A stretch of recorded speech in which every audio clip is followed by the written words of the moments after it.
Welcome, welcome, welcome. I'm Dr. Arnold Nerenberg. I've been licensed to practice clinical psychology in the state of California since 1974. Been licensed to walk upon this earth since 1941. It's been my pleasure to be here on this earth for 81 years. Not always pleasant, but a great journey. The normal ups and downs of any human being. But I bring to you good news of amazing dimensions that exist in your mind, in your thoughts, in your spirit, that's going to help transform your life. Everything I'm going to talk to you about has been tested on me first, and then I brought it to my patients and to society after I saw it worked on me. It's my privilege to do this. I mean, it's a great enjoyment for me. It's a great pleasure and a big privilege to be able to bring to you the lessons and insights and inspirations of a lifetime. I say that with all sincerity. What a great pleasure it is. The title of today, I always think they're interesting. That's why I picked these titles. Or I should say they're inspired by the Holy Spirit. The title today is 11 Ways to Increase Your Power to Love. 11 ways to increase your power to love.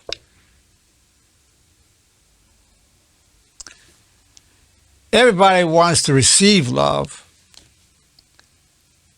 That's a beautiful thing. But it's even more pleasurable and greater when giving that love. It's reassuring to know you're loved, but it's transforming to love. Being loved is comforting. Giving the love is transformative for us. It releases a higher level of being within ourselves. It releases more our true identity.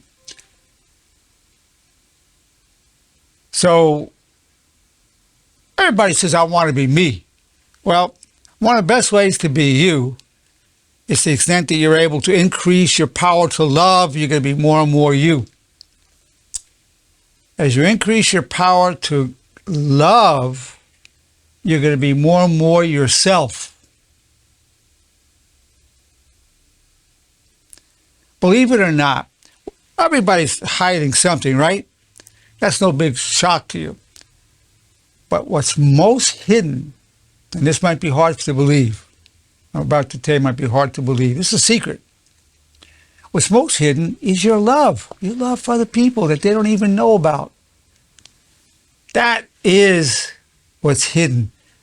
Nobody knows how deeply you love them. I mean, they may have an idea, but more people than not don't know.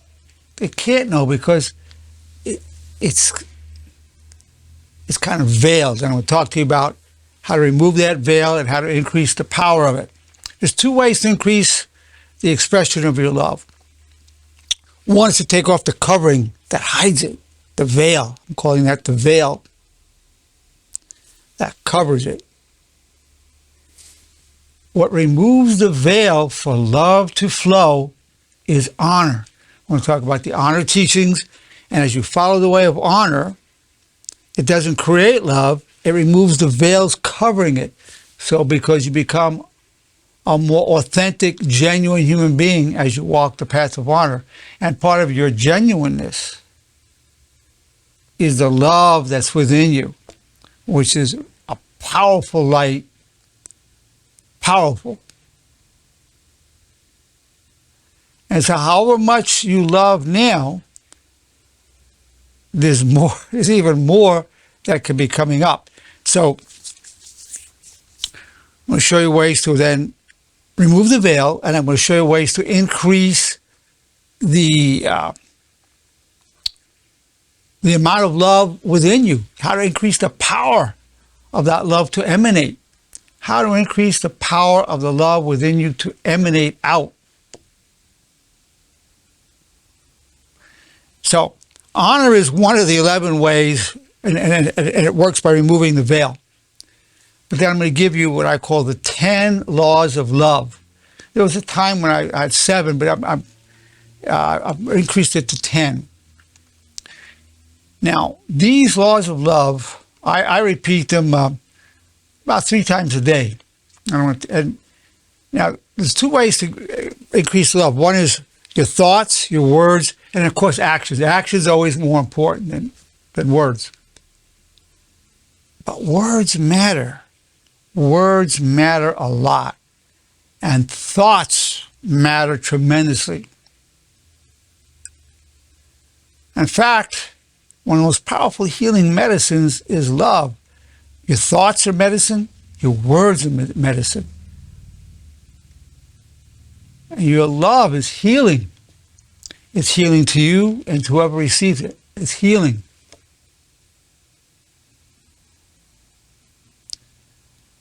When you show genuine love to another person, you increase their hope.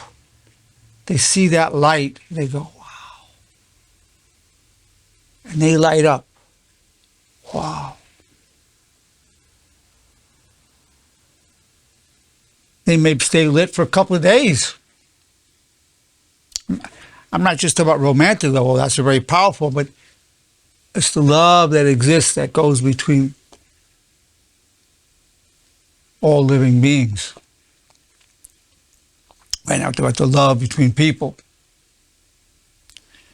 So here are the 10 laws of love. So you repeat this to yourself. I might recommend 3 times a day. There's 25 laws of honor, but there's also, in addition, 7, well, it used to be, I had 7, now it's 10 laws of love. Now, when I say honor, it will remove the veils. Part of honor is I'm going to talk to you about the laws of humility that also remove the veils. Right now, we're going to go to ways to greatly increase the power of to love, to give love. Number 1, I love you. You're saying that thought to yourself, I love you.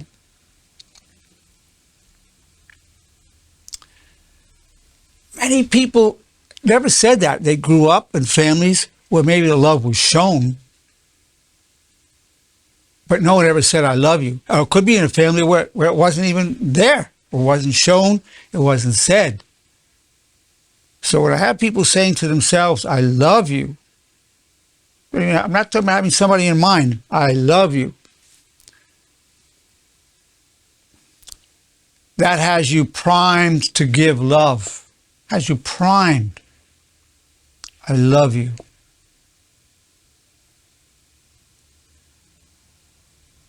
And for many people, I remember this one guy, he grew up in a culture, in fact, it was an Asian culture. He said, well, in our culture, we don't say that. And he wasn't as close to his wife as he wanted to be. So I had him repeating, I love you in his thoughts. Well, after he heard himself saying, I love you, he started saying it to his wife. And that transformed the relationship. She was also Asian. Wasn't part of the Asian culture. Not a part of a lot of cultures. He started saying, I love you a couple of times a day. And it was just, his wife would light up. She didn't hear it, her family. Yeah. So words are powerful. Of course, actions more powerful. But do not underestimate the power of the thought and the word. So I love you is the beginning one. You're saying it to yourself, and then you can choose to who you say it to. But as you get used to saying it to you, it's not that alien to saying it to other people. If you've never even said it to yourself, it can be for many people a strange thing to all of a sudden start saying it. The next one's a step up. I adore you. I adore you. Wow. Now you're stepping it up. Even you're hearing this from me is awakening something in you right now. Just hearing these words. I love you. I adore you. Something starts coming up. You're starting to see what I'm talking about. This really works. I admire you. I admire you. Somebody could be saying to a significant other, a friend, whomever you genuinely admire. Usually there's something you can admire in most people. I really admire you. I admire you.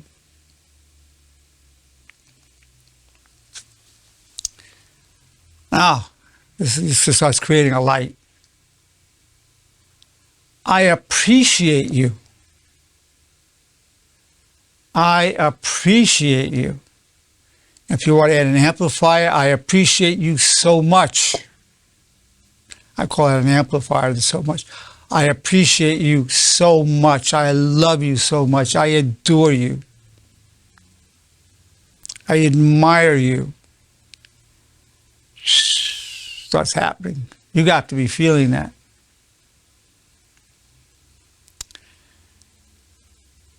Many people have never heard somebody. They might have heard I appreciate you. They might appreciate I've been admired, or they've heard I love. Practically no one's ever heard I adore you. That's very rare. I adore you. That's rare. It's a beautiful thing. Now here's something everybody would like to hear. Needs it. And when you give it, it's beautiful. I respect you. I really respect you. I truly respect you.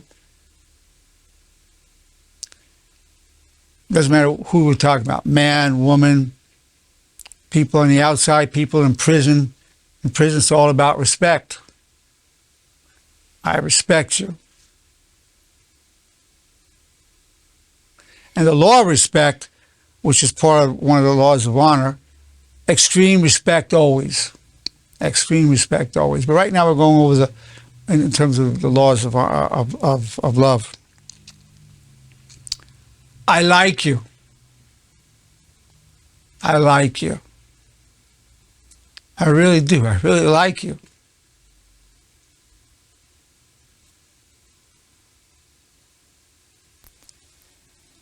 Now, these are how you feel about the person. Now we're going to actions. I'll do anything for you.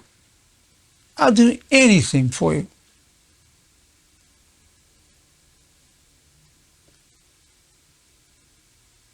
You may have never said that in your life. You may have never heard that in your life.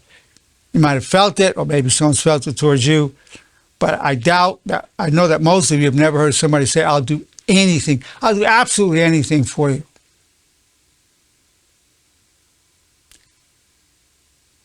Now, there are very few people you're going to want to say that to, but there's somebody or some people that you would. Here's one of the biggest needs in the world. There's so much betrayal. I'll always be loyal to you. I will always be loyal to you.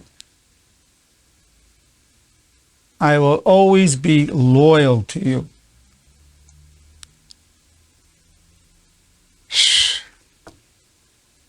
People have been hurt, betrayed, disappointed. But me, towards you, I'll always be loyal to you. I'll never betray you.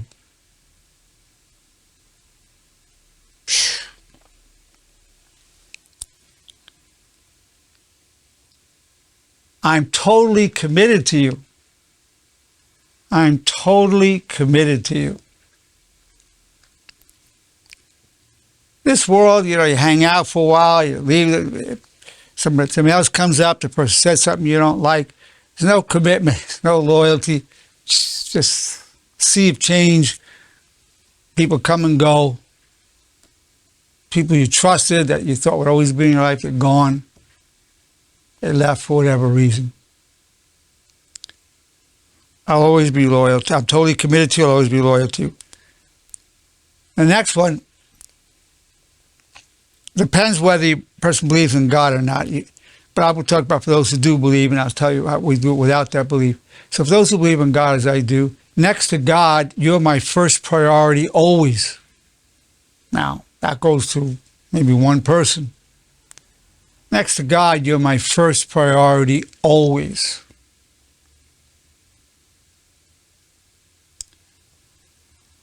Somebody might want to say, well, next to my honor, you're my first priority always.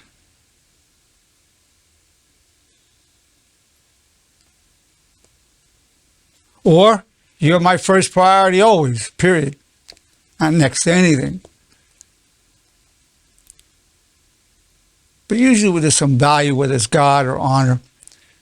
Next to God or next to my honor, depends whether you believe or not, you're my first priority always.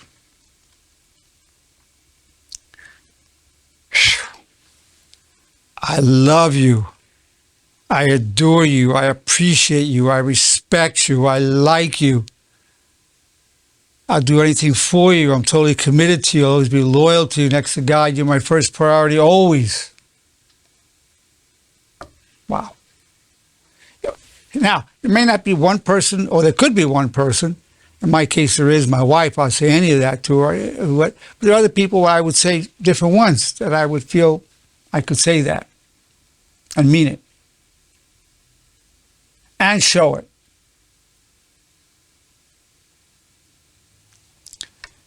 Now, we're going to go to, again, words are very important. Thoughts and words matter. And certainly action, by showing an action, that's the ultimate expression. But words matter, thoughts matter. Now, before I go to the next part of this, I'm going to open it up and see how you felt when I was saying this. Jay, how did you feel as I was saying these things? Well, it hit pretty close to home for me because I was raised in the 60s and 70s when parents, especially fathers, didn't express their love very often. But my father... Now, the word is never, not very often is a key word. In the 50s, it was never, practically. The 50s, yeah. But my father was a hugger, and every night when we went to bed, he always said, I love you. And this is a man that was a professional football player. Wow. You know, big, burly man. But he always expressed that to us, and we in turn pass that on. No one in my family ever hangs up a telephone without saying, I love you. But we never say the other nine. Well, that we feel it, but we never say the other nine. Well, the fact that you grew up with that one is amazing. My parents showed me a lot of love. It was unconditional, but it wasn't said. And most families, that's the case. Not all of them, but most of them. And that's a great blessing that your father gave that to you. That's amazing. That's absolutely amazing. And I know how devoted you are to your father and how much you love him. Yeah, so that was definitely. The connection that was created is just off the charts for you. I know that about you. Yeah. Kimberly, how did hearing that affect you? Well, so there are three that I absolutely love. It's the I admire you, I appreciate you, and I respect you. Those, I feel very comfortable using those and, to let other people know, especially the ones that I love and that I care about. The other ones, like, I adore you. I will do anything for you. I will always be loyal to you. I am totally committed to you. And next to God, you are my first priority always. I don't know why I feel like I wouldn't feel comfortable telling people that no matter how much I love them. Maybe because I would feel stuck. I don't know. Well, it just felt a little weird. What do you think? Okay, that's very interesting. First, those three, if that's where you're at, well, those three are good to the right people, you're going to tell that too. That's perfect. On the other hand, if you had a man that you felt you were his first priority and you felt he's really there for you, when that time comes in your life, Kimberly, you might. Because, you're committed, you're married, you chose to be stuck with him, and he chose to be stuck with you. So, this is a thing. Maybe you're right. I think it's just because I don't feel it right now, and I just don't feel love for anybody, or I'm not in love with anybody. So I just couldn't see myself not even coming close until I'm 10, 15 years into a relationship. But again, I think it's just commitment issues because of what I've been through. Yes. So I just, so I think that's the reason why I cannot see myself saying that to anyone at all. But you're right. I think within time, I should be able to, express that and But be comfortable. I think you're a very loyal person. I am very loyal. Oh, extremely loyal. But I feel like I've always told people I'm so loyal to you, and they've never reciprocated that. Well, You know what I mean? yeah, And I I've mean, never, this stuff. and it just for me to say I'm glad I you, just can't. Kimberly. I'm so glad you mentioned it. These kind of things you may never hear back. And when we give it, we give it. Yeah. We give it, The we thing give is it. that I do hear it back. They just don't follow through with it. Well, You know what I mean? yeah, And that's when I'm yeah. A just lot gonna, of like, people say all kinds of things and they don't keep to it. And I'm not saying you should say this to people, but I'll always be loyal to you. If somebody then leaves you and abandons you, it's kind of like, well, when you're ever ready to come back, I'll be here for you, and you're thinking, because you gave that loyalty. yeah. Yeah, but I hear you stay. Well, you've got a lot of awareness of yourself. That's a very honest statement, and you keep with what's real for you. Absolutely, Yeah. absolutely. Yeah, but thank you for those three. I will definitely use that because I feel like I would definitely show a lot more love to the people I truly care about, at least to start off with those three. Yes. So thank you for that. You're welcome. Stacy, what are your thoughts? Yeah, I mean, I was really looking forward to this lecture and the power of love, and I liked how you said your love is healing, and it does feel very healing when you were saying those different statements and ways of saying I love you. And honestly, I mean, for me, I want a love like that. I do for me want to be able to express myself, and like you said, say it, mean it, and show it, and also be on the receiving end of a love like that. Like, that is the love I seek. That is the love I would want to give. And yeah, sometimes it is hard expressing it, and also just when there's nobody to love, it's kind of like, it's like you have all this love in you but nobody to give the love to. Sure, I would say all these, I would maybe scream up because I really, if I find the right person, it's going to be so much love. But then also there's a part of me where I feel like when I have expressed my love, I'm an intense person, and sometimes it's just too much. So this helps me kind of sum it up to 3 words, 4 words, instead of the "you hear me now." I mean, I could go on, Well, the thing is, yeah, you are an intense person, which I think is a really good thing. But when it comes to a significant other, none of us have to be the right person for more than just one person, or have one person who's the right person for us. Just that one. Whether we meet by accident, the right one, or it's fate. I can't say for sure, but it could be fate, could be accident, whichever. Some people feel there are no accidents. I'm good with that, but I claim ignorance. Fate. I like fate better than accidents, but the reality of it, I couldn't say for sure. But you're a very genuine person, very sincere, and a lot of love in your heart that shows. In the meantime, some of these things doesn't have to be to your husband. I mean, some of them you could be saying to whomever. Some of it you wouldn't. I like you, I appreciate you, I respect you. Some of these things, you could bring wherever. And another one too is it's not part of this. I don't think it was intense enough. But if it's not, you don't want to go, I love or adore you. Well, I really care about you. It could be friend or whomever. I care about you. I respect you. I like you. I admire you. And that could be there. I didn't include that because it's not as powerful as these. I like that though. That's Yeah, good. Yeah, yeah. I hit on the platonic with my friends. Yeah, I care about you. Yeah, exactly. There's a lot to be said about doing that with family, friends, or whomever, wherever it's genuine. And the key is it's the giving of it that will illumine your own heart. Receiving it, somebody saying it to you, believe it or not, may not light you up as much. No, I'll say this. Somebody saying I love you won't light you up as much as you saying to them I love you. It won't. It's nice, but it won't light you up as much. You're saying to someone else will illumine your face and your heart more than someone saying it to you. That's a fact. So some of these things may be reciprocal. It may not be.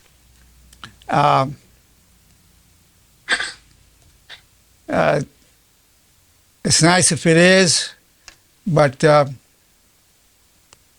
it's still a wonderful thing because you'll be illuminating yourself as well as the other person with it. Yeah. Let's see. Who else? Let's see. We have Tracy is here. Oh, Lydia. What are your thoughts and feelings?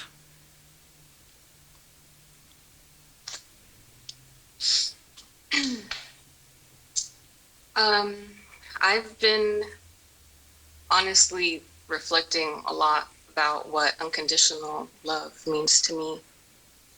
And what I've become aware of is everybody expresses their love differently.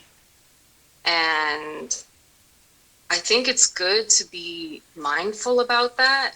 Sometimes even just asking, like, how do you love to be loved? I think sometimes we assume, like, maybe I like to hear words of validation, words of affirmation, and somebody expresses their love differently.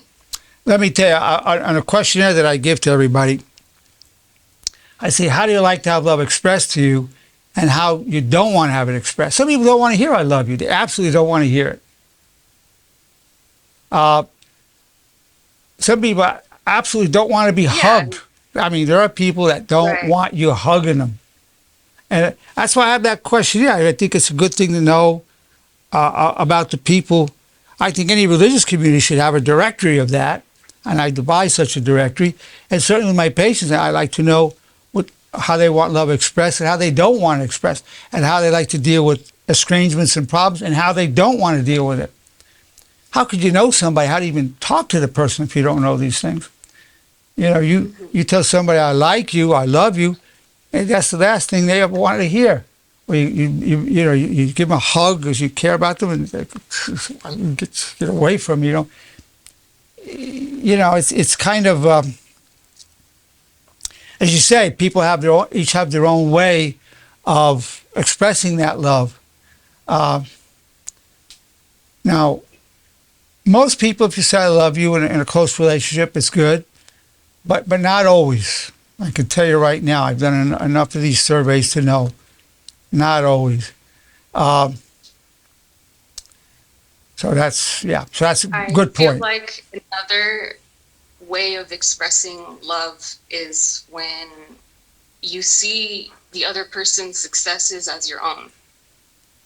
You're happy for their success. That's a wonderful, wonderful, wonderful thing. And absolutely just letting go of control in the relationship. Well, interesting about letting go of control. Let me talk a little bit about that. Now, I would say in our society in America, we're very control phobic. Don't control me.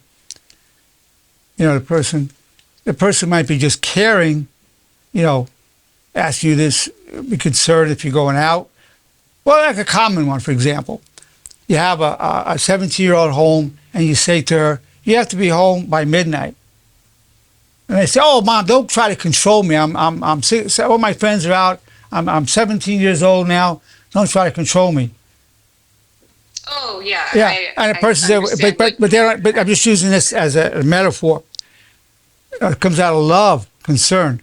So the thing and there's a lot of variations of that, where what looks like not controlling the person, or what looks like control can often be caring and love.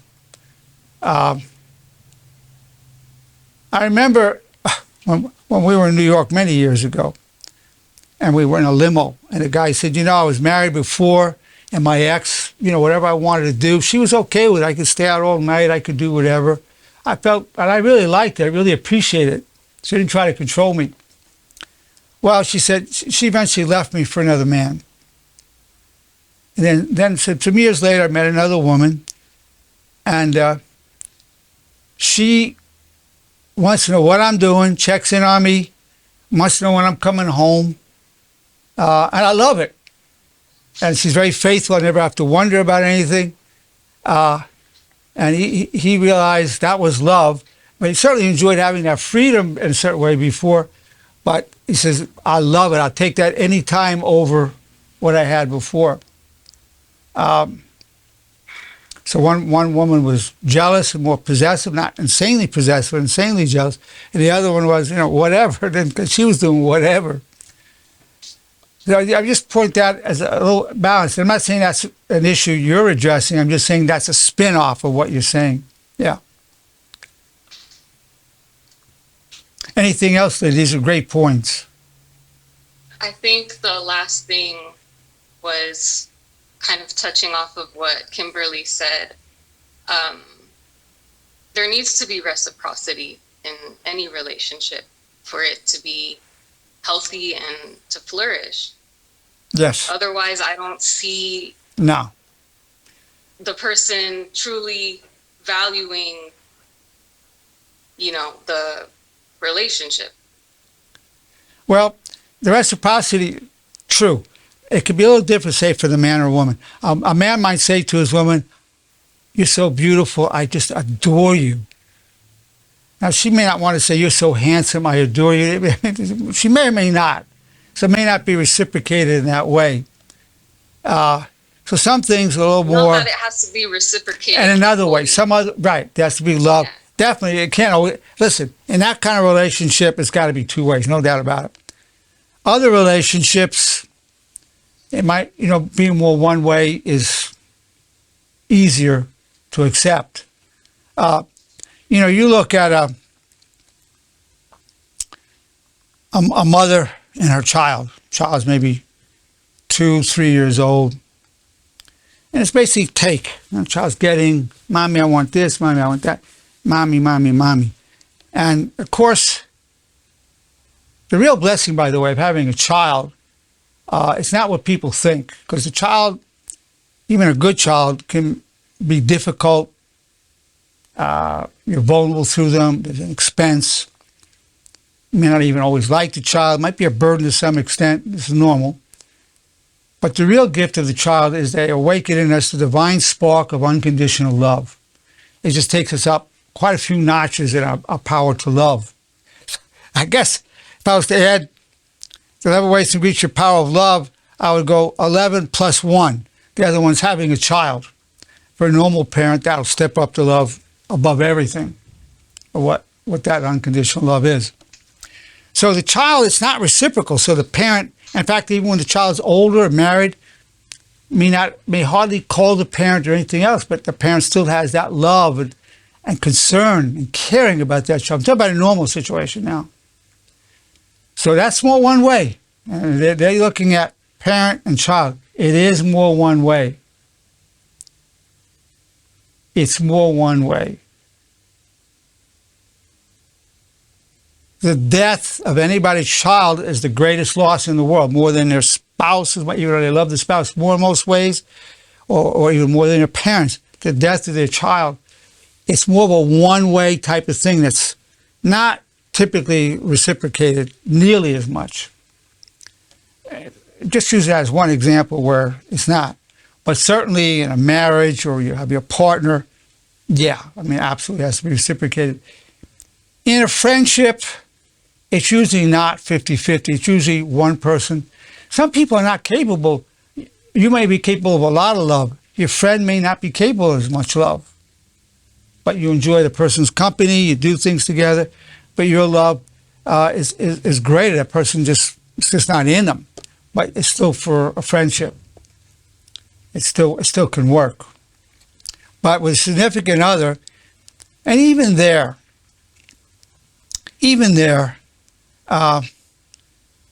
it's not uncommon for one person to love the other more or be more attracted to the other or admire the other more. So it's not necessarily a 50-50, but there's got to be something coming back. That's for sure. There's got to be something coming back in whatever way that's meaningful. Absolutely. Tracy, please, anything you want to say or ask? Well, I was thinking about some of the 10 laws of love, and a few of them that I use is regularly is I love you. I do actually like to say I adore you. And I probably said to one person a couple times ever was I will always be loyal to you. And I think that's hard for people to hear. I think they kind of get taken back if they're not expecting to hear something like that, to hear someone's loyalty, to hear someone actually say that they are loyal to you. I will always be loyal to you. And it's kind of like, whoa. Wow. Well, maybe they're thinking, well, what do I think? Where do I stand with this person? Am I loyal to them? They might, but so many people have had people betray them that for a lot of people, it's a beautiful thing to hear. Yeah. Beautiful thing to hear. I think it does strengthen respect when someone says something like that. It's like, whoa. It's like, all right, this person they're ride or die. They're coming with me. So it's like you almost give them more respect or more love. Wow. Yes.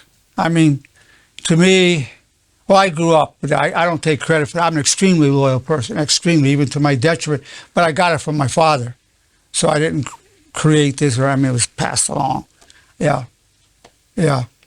I did also want to bring up something you said at the very beginning, when you were saying to have genuineness, or genuine love within you, self-love. When you can be your authentic self, you can love yourself more, and in turn others will love you more because it radiates from you.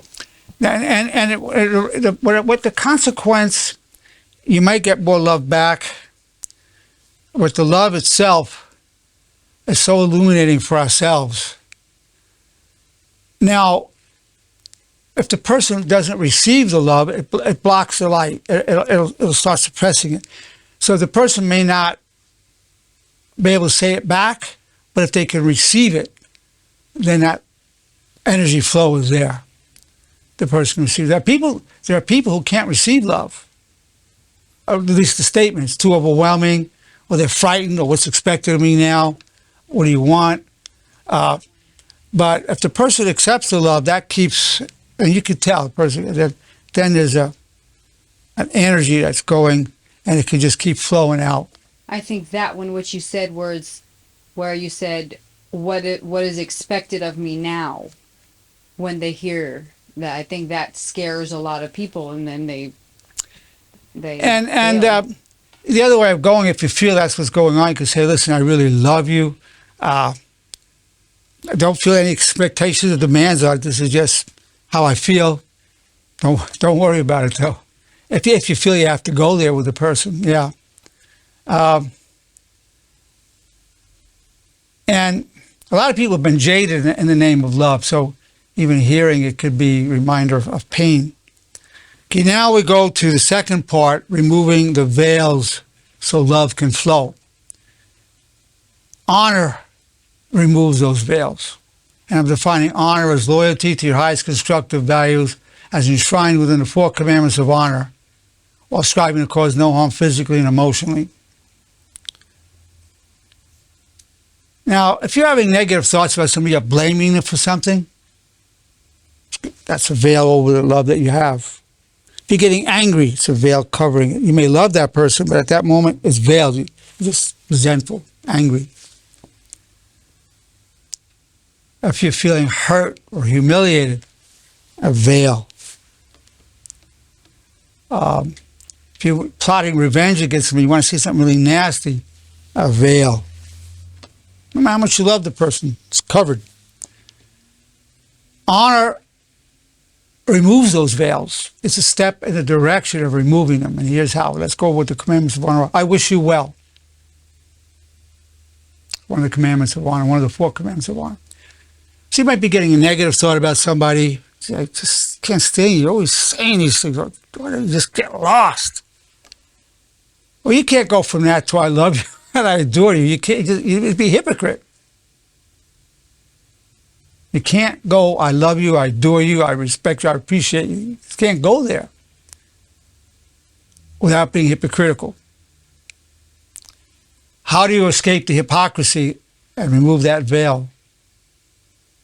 I wish you well. So the thought that pops in your mind that doesn't define who you are is, I want to just slap you, I want to just get away from you, I can't stand you.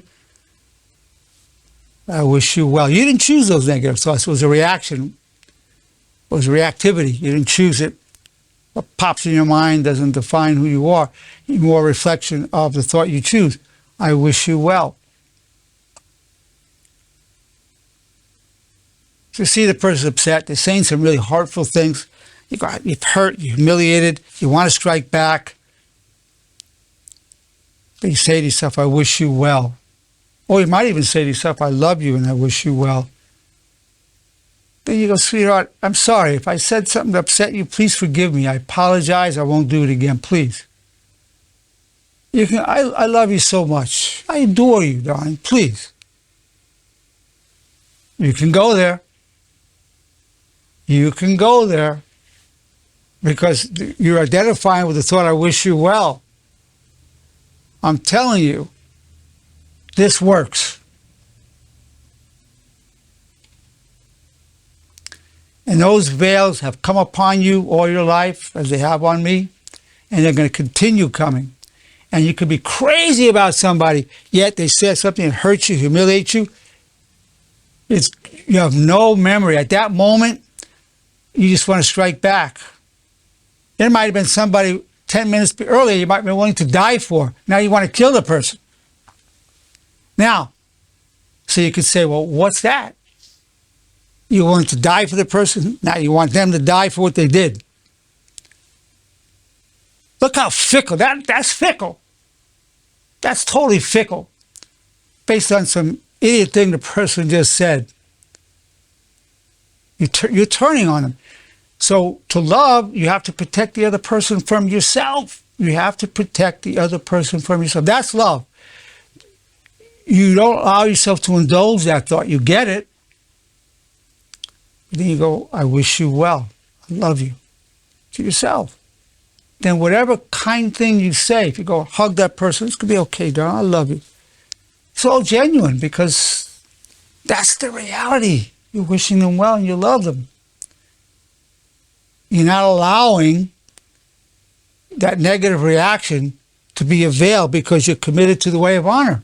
It's honor that's a protection that protects you from yourself and your own inner darkness and protects others from that darkness that's within you. Honor is your shield against all negativity. This is the mystery of it. I'm telling you, this works. But you have to be really committed to doing this when you want to just tear somebody's head off and you're going, I wish you well and I love you. Because you realize that's really who I am. If you're not 100% sincere and committed, you can't do this. But if you are 100% committed, you can do it.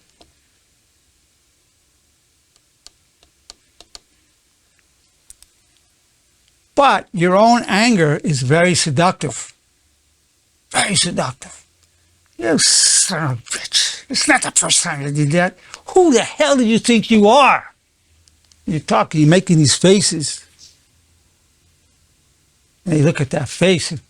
And 2 minutes before you said how much you love them, now you're showing that face.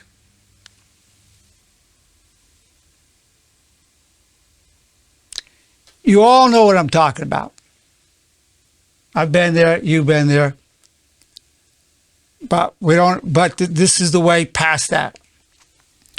Otherwise, the other person can't trust your love, and worse, you can't trust yourself. How are you going to trust yourself? You know, at the drop of a dime, you could turn on that person. How are you going to trust yourself?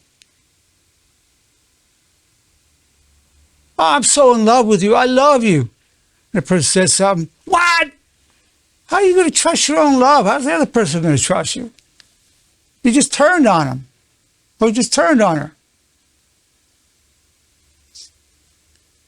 I'm giving you the way past that. This is the only way past it. You follow my guidance on this, you'll be saved from yourself. And your relationship will flourish more. If you don't, you're not going to like what happens. You're going to just create more bad karma, more negative consequences.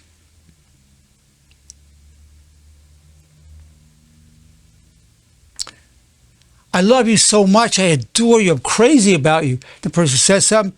You go, what the hell? I just want to leave. Let's get divorced. It's not a far-fetched thing that happens. That's the kind of thought that'll start popping up.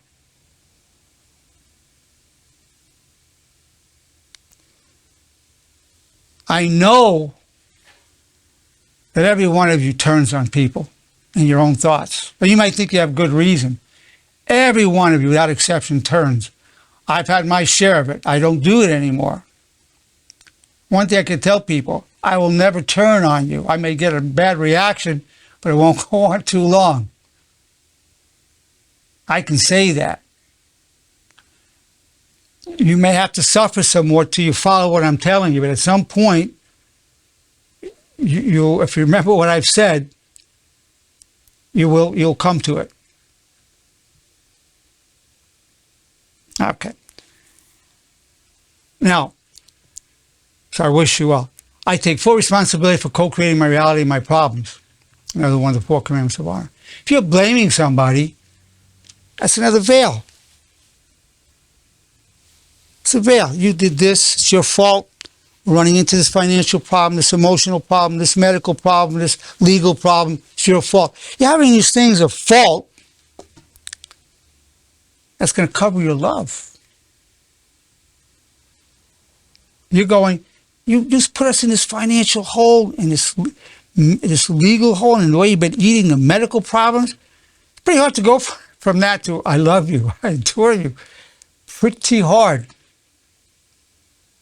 Unless you can go, we're in this problem, I co-created it. I'm really sorry for the part I added.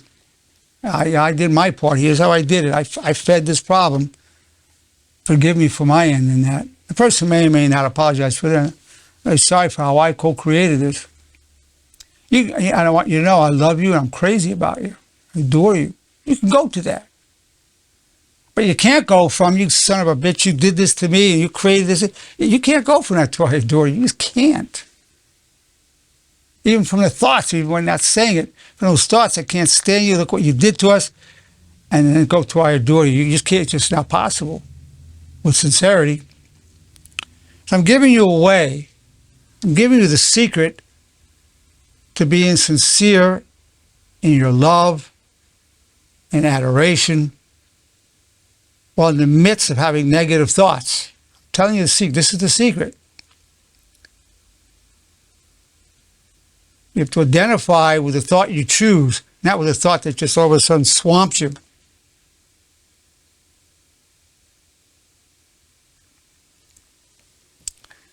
I wish you well. I take full responsibility for co-creating my reality and my problems. I'm grateful for the power I gained from hardship. So if you're going through something and you're worried, like your finances are down, medical things, let's say it's finances, guys walking around finances. In the meantime, the significant others begging for attention and love, the person's just gone, ignores that person.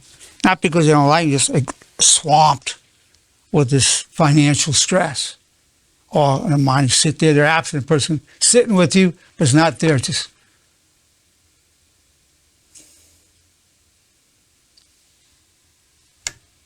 like this. Doesn't have to sit with dinner with you, whatever. They're gone. and you feel hurt and abandoned by it. Now, it is what it is. This isn't good. You're still having finance. There's still problems with finances, but I'm grateful for the power I gained from hardship. This is going to make me stronger. It's going to add to my wisdom, add to my compassion for others, foundation for true greatness. Otherwise, you're absent. An absent person is not a loving person. An absent person, I mean by absent, I mean mentally gone, is not a loving person. In fact, it's very frustrating. You got the body there and the person's not there. You can't contact. Hey, anybody there? Are you there? Yeah. Oh, yeah, I'm here. And then they're gone again. And you see it. Heck, that person might be you. That's a veil. It's another veil. Now, there's a derivative. I call that the warrior's commandment of honor, seeking to gain strength from hardship, which goes, depends whether you believe in God. I'm going to propose it and present it as a believer. God, I'm extremely grateful for the wonderful, magnificent gift of these financial hardships that bring me closer to you.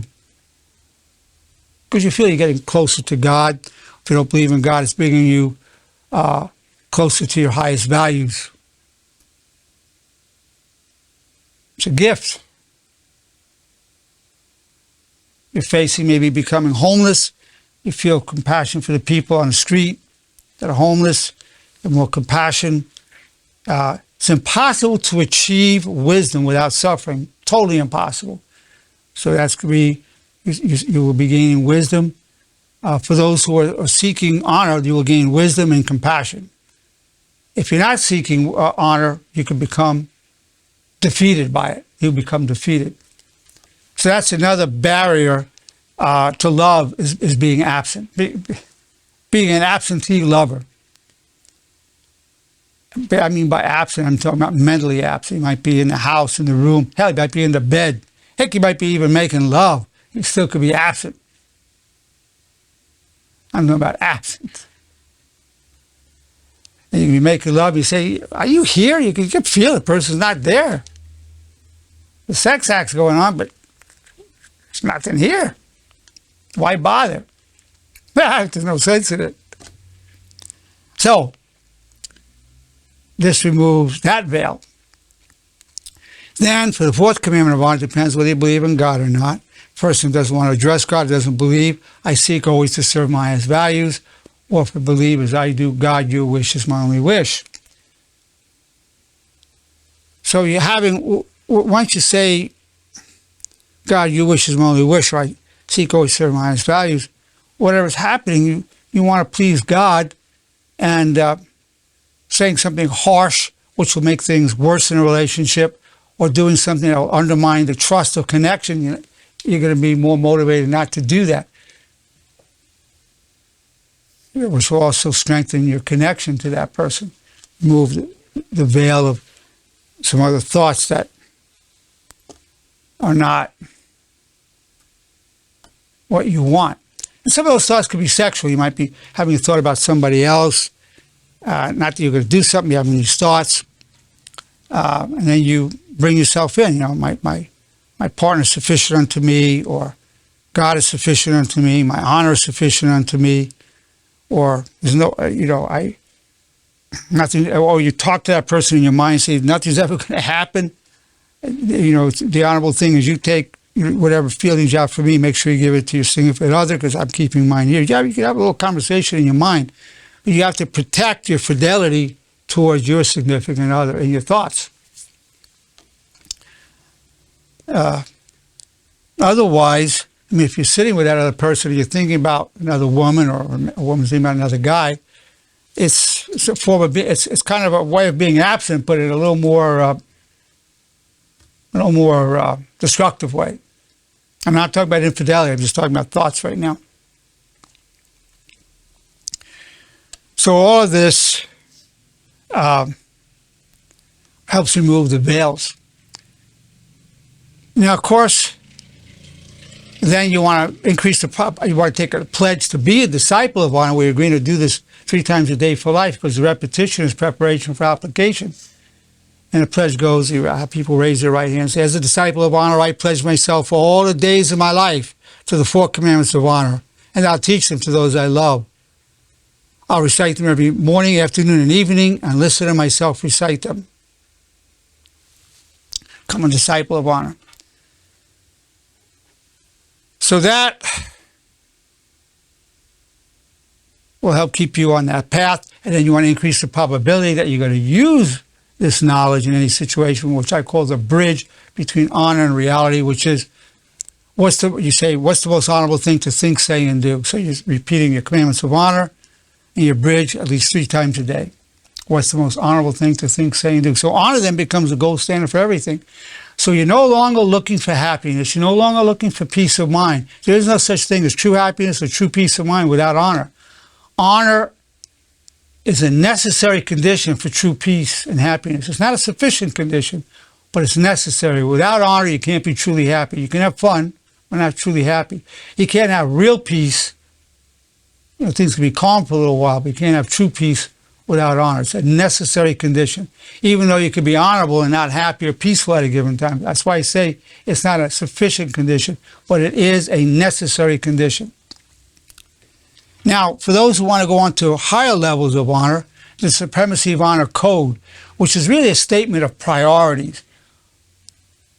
I'll tell you right now what destroys your relationship with other people. I'll tell you right now what it is. One word. One word. Your pride. Your ego. Your vanity. That's what's hurting your relationships. Person could profess to believe in God, but I say that person worships their own ego. Person, I believe in God, I love the Lord.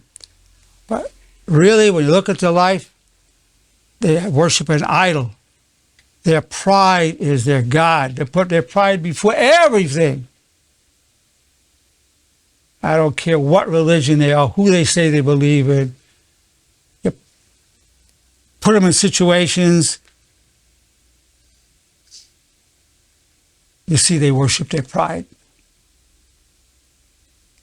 They'll die for their pride. I'm not talking about pride in a grand sense. I'm talking about ego and vanity. So, the Supremacy of Honor Code, which the devotees of honor take a pledge to doing this every day. Honor before pride. That's the first one. Honor before pride. If you want to escape from idol worship, otherwise we're all idolaters. Everyone, idolaters. Worshipping the idol of pride. I've been there, you've been there, or you are there.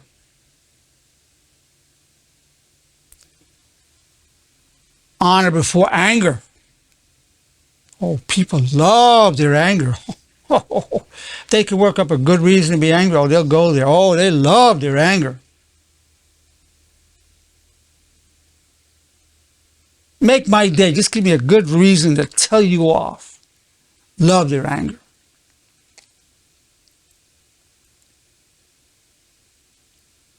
Honor before money. Most people sell their honor for, $100, $1,000, $1,000,000. It's a done deal for 99% of the people. 99.9 million, done deal. You don't have to wonder about it. For 99.9% of the people, $1 million will do it. 100,000 probably will do it. 50. People have different prices, but they'll sell their honor. Honor before money. Otherwise, if you don't, you're going to betray whomever you claim to love and loyal to. You'll sell that person out for money. Oh, you've been sold out for money yourself. Or you've sold people out for money. Honor before money. Honor before sex. You feel tremendous attraction, but you're committed to this person. But out of honor, I always tell men, look, as a male, you're attracted to all these women. That's normal. But the only thing that makes you a man is honor, where then you have to restrain yourself and be more committed to your divine nature, to your honor nature, than to your lust. Honor before sex. Honor before fear. Honor before everything. Honor before life itself. Gives you protection. The pledge to become a devotee of honor goes this way. As a devotee of honor, I pledge myself for all the days of my life to the supremacy of honor code. And I'll bring it to the world for a more just society.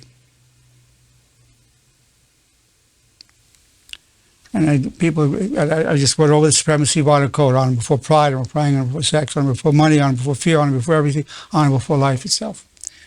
I do it 3 times a day, sometimes just once, but a lot of times I'll do it 3 times a day. The repetition is preparation for application. Now, this all helps remove the veil. This removes the veil so the love can flow. Because no matter how much love you have, it can be veiled over and you don't even know it's there because you can't stand the people. To be something about anybody you know that you were really going to dislike. Get to know everybody well enough, you'll see I can't stand that about this person. If you go long enough, you'll run into that. And then when you're in that, there's no relationship.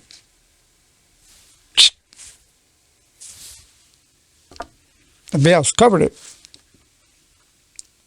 You've got to know what I'm talking about. But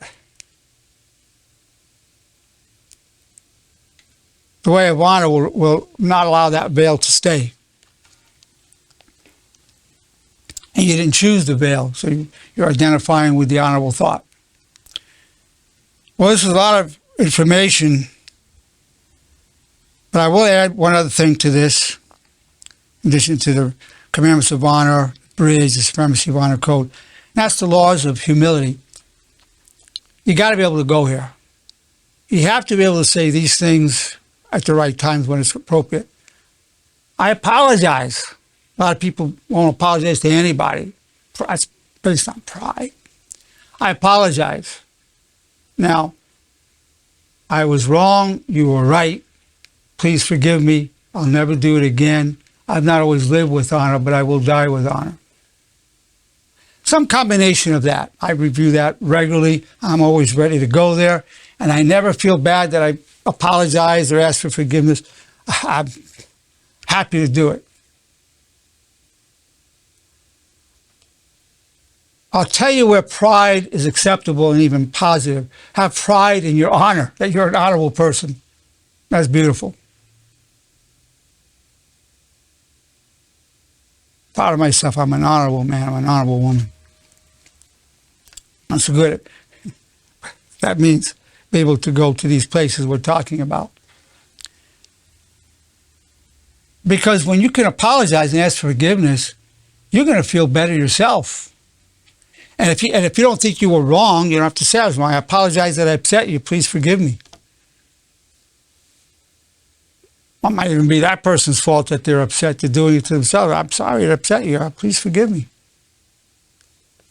You didn't say I'm wrong. You were right. Please forgive me.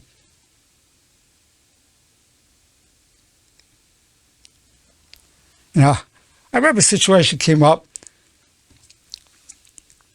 My wife and I drove to this place. My stepson was following us. So we came into this underground parking, and there was 2 spaces by each other. We parked, and I stood by the other, saving it for my stepson. Well, these 2 big guys drove up in their car. I said, hey, you can't save that. That's why I'm just saving for my stepson. It'll be right here. You can't save for anybody. And he was probably right. Probably couldn't. But they're pretty big guys. It's a true story. I walked up to the guys. He rolled down the window. I looked at him in the eye and I said, please forgive me. And the guy, he wasn't intimidated by me, but he just started laughing. He said, oh, hell, we'll just go find another spot. I'm not going to say that'll be always the outcome. But, I was asking him to forgive me because I feel he's probably right. And you really can't save a spot. There's a lot of power in that.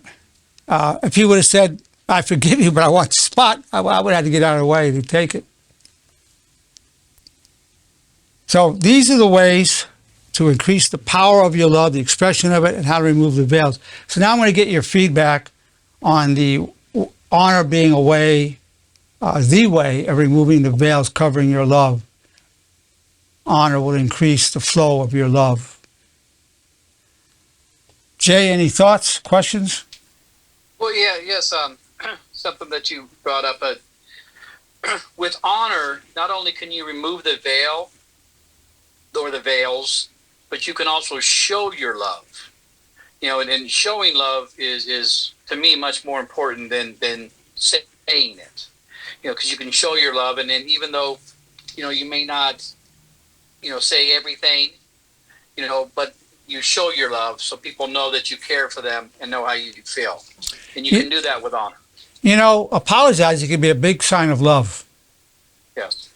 If you don't love somebody, you're probably not going to say, I apologize, please forgive me. It's a sign that you care, you at least care.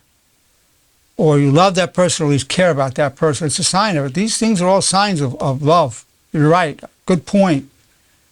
Good point. Yeah. Kimberly, any thoughts or questions you have? Yeah. So, when you were talking about like you have to protect the people you love from yourself. Yep. And I'm sorry, go ahead. Yes, no, I'm just agreeing with you. Yeah. Oh, okay. That's something that, wow, I really, really have to work on that. And you're right. I feel like my biggest thing in all my relationships is just that I don't know. You know me, like we've already talked for such a long time, and I've always said I'm such a loyal, respectful person, like 100%. I would never disrespect anybody. Until the person crosses, until you feel crossed. Yes. But then I feel like, when they say like men and women are wired differently, and then they tend to say things without thinking, and they end up hurting. And I'm just like, dude, why would you do that? Or why would you say that? Or I feel humiliated when you say that in front of people or whatever. And it's just like, my mind is like from 0 to 100, like in 0.01 seconds. So whatever good feeling you have about the person, it's gone for that moment. It's gone, totally gone.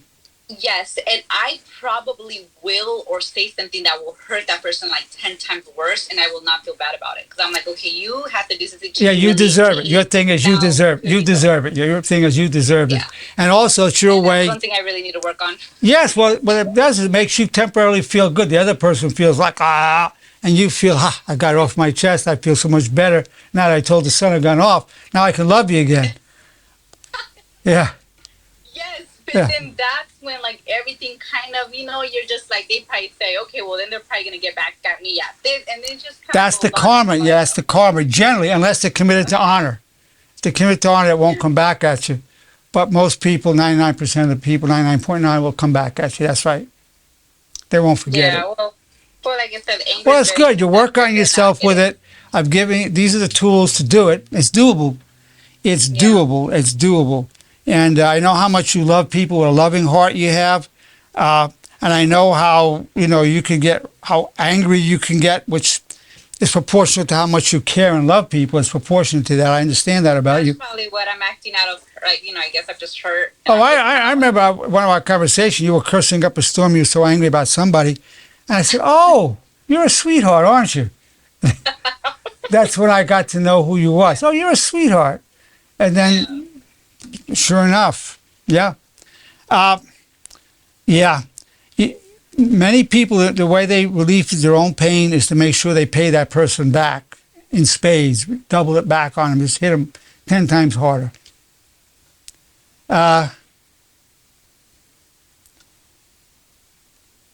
It can work to some extent.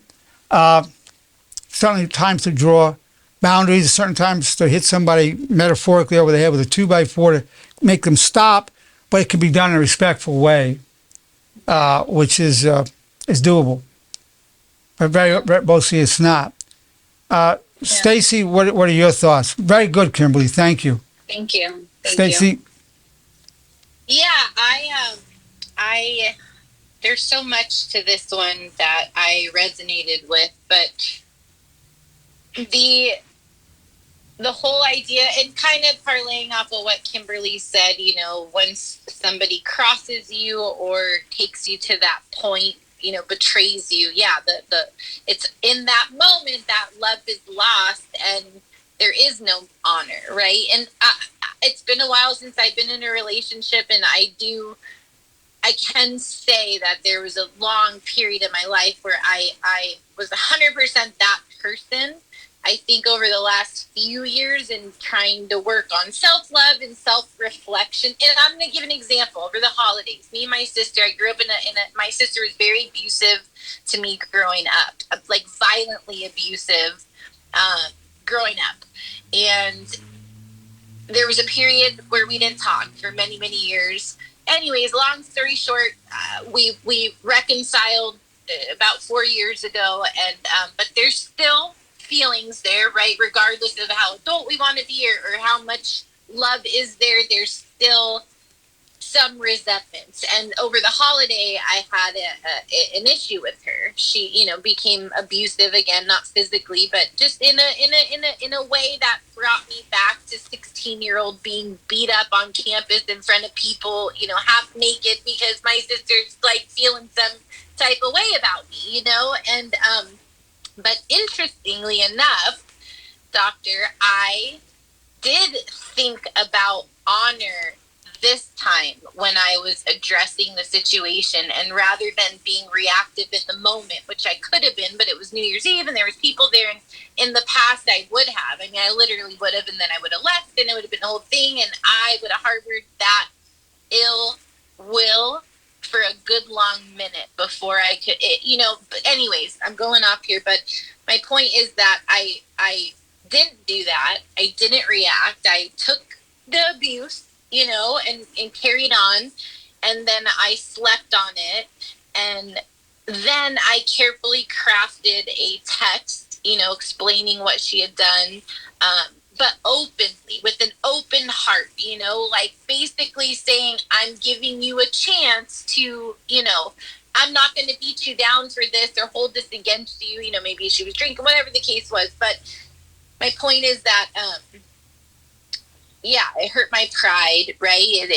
She humiliated. There was just so many elements of me that I felt like that broken, belittled girl again, little girl, just, you know. But anyways, I did think about honor, and I did think about every word I said and how I said it, and the feedback. I'm not kidding. The first time rather than her, you know, I mean, and she's an explosively angry person.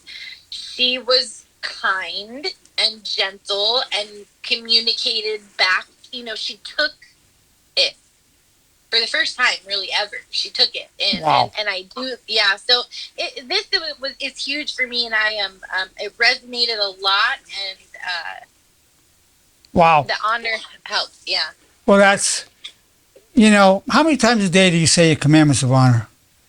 I say them a lot, Doctor. More than 3 times on some days. Okay. So you average 3 to 4 times a day? Yes, I would say using your bridge. yes. Did you take the pledge as a devotee or not yet? I did do the devotee pledge Okay. with you. I So think. how Yeah. often do you say supremacy of honor code? You know, probably not as often as I should. Give me but I have give me a number, please. maybe 3 times a week. Okay. And how often do you say your bridge? I just started saying it more often, so 3 times a week. 3 times a week. Okay. You want to get to 3 times a day. Supremacy of honor could bring it to once a day, but it still was enough.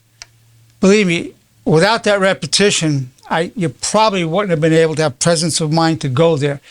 And by the way, the idea of texting, people could really have a chance to think what they want to say, to put it in the most honorable way, gives the other person a chance to really read it, not just react and digest it. I personally like that way of doing things. It's not for everybody, but it gives you a chance to really say it in your best way. I personally like that a lot. Some people feel if it's not face-to-face, but face-to-face can really trigger some stuff. But I personally think texting is a good way to deal with that. I'm proud of you. And believe me, that repetition was prepared you for that application. Absolutely.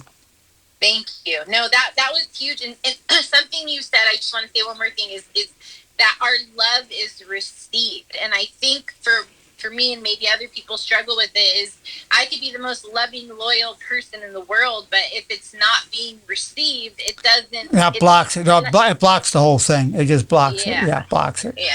You could have the thought. You can do the thought, but in fact, saying it, and you can see it's not being received. That's rough. That's rough. Even if it's not reciprocated, just that it's received. Somebody receiving the love may not say I love you back, but the fact of receiving it is a gift also. Mm-hmm. Yeah. Lydia, thank you. That was beautiful, Stacy. I'm proud of you. That's beautiful. Beautiful. Thank you. And the fact that's a beautiful thing in your relationship with your sister, I'm sure she was happily surprised and uplifted by her own reaction to you. Because when she goes into those rages and destructiveness is damaging to herself. You saved her from damaging herself. Wow. Not only a kindness to you, it's a kindness to her that you didn't provoke something that would have been self-destructive to her. Thank you. Yeah. Lydia, any comments or questions? Well, I think you really tied it together by, stating honor before pride, honor before anger, and just humility, So that really resonated. Good. Excellent. Excellent, Lydia. Yeah. Supremacy of Honor Code. Tracy, if you wouldn't mind saying something or comments or questions, you always say such uplifting things for us to benefit from. One thing that for a higher level of love and an honor and humility is I definitely use the bridge a lot. What is the most honorable thing to think, say, and do?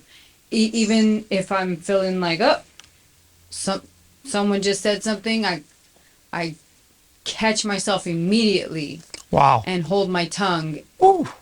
And then I calm myself down, and instead of responding in an angry tone, I'll respond in a nice tone, like kill him with kindness. I'll respond. No, the tone. Yeah, tone is key. Yes, I'll respond in a nice tone, and I'll say exactly what I want to say. Only it'll be clean. That's a good thing. That's a good thing. A nice tone. Yeah. To where it's because. Sometimes it's like people are looking for you to explode, but when when they see that you have it under control, that it didn't bother you as much as they think it might, even though inside you might be like, oh my gosh, that they see it, they're like, oh, and then they kind of like, oh, whoops, they kind of catch how they said whatever it was to you. You give them a chance to catch themselves because of your example. Yes. Absolutely. Yes. Yeah. Wow. Yeah. Those guys were going to get pretty angry with me over saving that spot when I went and said, I didn't even apologize. I said, please forgive. His reaction was laughter. It could have gotten heated. But he ended up laughing and said, I just find that spot. Yeah. So, yeah, it can change things. Absolutely. Well, it's been my pleasure, my privilege to be here with you. Great privilege. Thank you. It's my pleasure to present 11 ways to increase your power to love.